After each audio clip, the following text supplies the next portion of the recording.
Kayak misalnya kita sudah persiapkan, kayak tadi kita ngomong teaching practice kan, sudah disiapin semua dengan perfect gitu kan, layar sudah di sana, sudah makeup, sudah sisiran, listriknya mati, mana baterai laptopnya habis, pakai wifi pula yang harus nyolok ke listrik gitu kan, akhirnya buyar semua, jadi kita stres kan.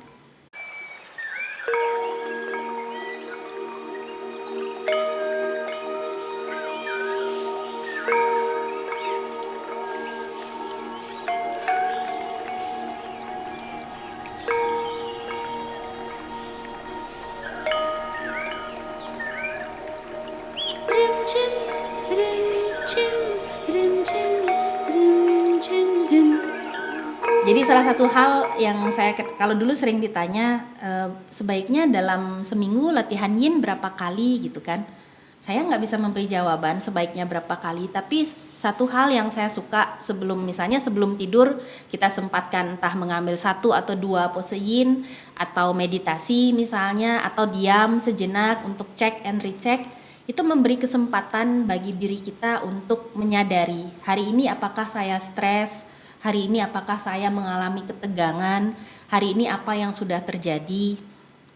Kemudian mengizinkan diri untuk bersyukur, hari ini saya masih memiliki tempat untuk tidur, hari ini saya masih memiliki nafas, hari ini saya masih bisa berada di tengah-tengah keluarga, misalnya seperti itu. Jadi kita tidur itu dengan pikiran yang lebih positif. Dan bangun pagi kita bersyukur hari ini saya masih diberi kesempatan bernafas, nggak semua orang masih diberi kesempatan itu. Hari ini saya masih bisa makan gitu. Dari hal-hal kecil, nggak usah pusing-pusing dulu hal-hal yang besar. Dari kecil, dari diri kita, nah ini akan membantu menciptakan atmosfer yang lebih positif di dalam diri.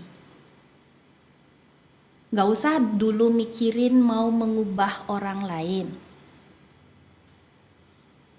Dari diri kita dulu. Begitu? Karena katanya gajah kuman di Bali nampak, gajah di depan mata nggak nampak. Jadinya kita mau ke Bali kan, jadinya kan mau healing gitu ke Bali gitu, padahal healing di rumah juga bisa gitu, irit biaya gitu, tapi kan nggak dapet gitu jalan-jalannya gitu. Jadi mulai dari diri sendiri. Nggak usah berpikir mengubah orang lain dulu. Dan kalau misalnya kalian mulai merasa tidak happy, emosi-emosi tertentu mulai bergejolak, pelajari kenapa saya tidak happy. Apakah karena hal-hal dari luar? Kalau karena hal-hal dari luar, apakah yang dari luar ini bisa saya ubah supaya menjadi lebih baik? Kalau tidak bisa, apakah saya akan tetap membiarkan diri saya tidak happy? Kan gitu pertanyaannya. Kalau kita balikan lagi, kita tidak bisa mengontrol yang ada di luar kita kan? Kayak misalnya kita sudah persiapkan, kayak tadi kita ngomong teaching practice kan, sudah disiapin semua dengan perfect gitu kan, layar sudah di sana, sudah makeup, sudah sisiran, listriknya mati, mana baterai laptopnya habis, pakai wifi pula yang harus nyolok ke listrik gitu kan, akhirnya buyar semua, jadi kita stres kan.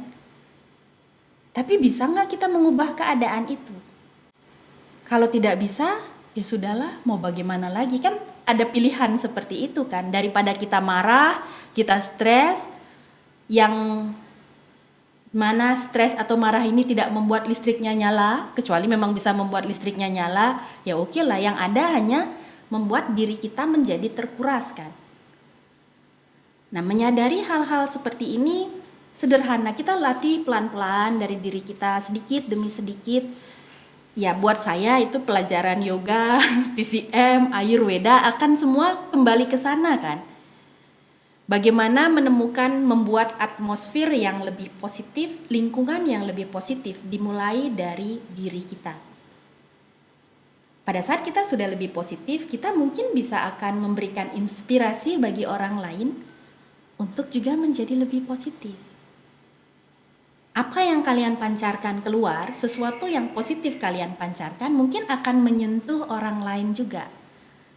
yang membuat mereka menjadi lebih positif juga.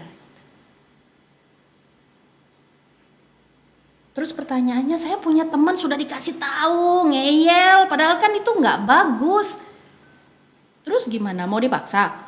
Nggak bisa kan? Kita nggak bisa mengubah orang lain kecuali mereka ingin berubah. Tapi kan tidak menghalangi kita untuk berusaha kan? Jadi pada saat berusaha, berikan usaha terbaiknya, hasilnya ikhlaskan. Syukur orangnya mau berubah, tidak mau berubah berarti mereka masih ada PR yang harus diselesaikan, gitu aja. Sama seperti di kelas yin. Jangan sampai mengajarin membuat kalian stres. Saya ngajarin orangnya sudah bolak-balik disuruh diam, kagak mau diam. Gak tahu apa latihan yin itu kan belajar sabar. Jadi emosi saya gitu kan. Lah gurunya aja jadi gak sabaran gitu, gimana mau ngajarin muridnya sabar. Kan latihan yin itu belajar diam. Gurunya aja gak betah diam. Ini kapan selesai sih waktunya? Masih lama ya? Aduh kok belum bunyi-bunyi sih belnya gitu. Jadi di situ pada saat seperti yang selalu saya bilang, pada saat mengajar itu kesempatan kita belajar. Jadi itu akan menjadi sesuatu yang positif juga bagi kita kan. Gitu. Jadi satu tentu menyesuaikan bagaimana kombinasi makanan, tetapi seperti kita tahu sekarang isu terbesar saat ini adalah kesehatan mental. Ya kan? Kalau enggak ngapain orang susah-susah healing kemana-mana gitu kan? Jadi mulai sedikit demi sedikit kita belajar untuk menghandle emosi, pikiran supaya tidak menjadi toksik di dalam. Oke? Saya sudah berasa jadi motivator. Oke, berikutnya tips umum menjaga sistem tubuh terbebas dari ama. Boleh dibaca dulu.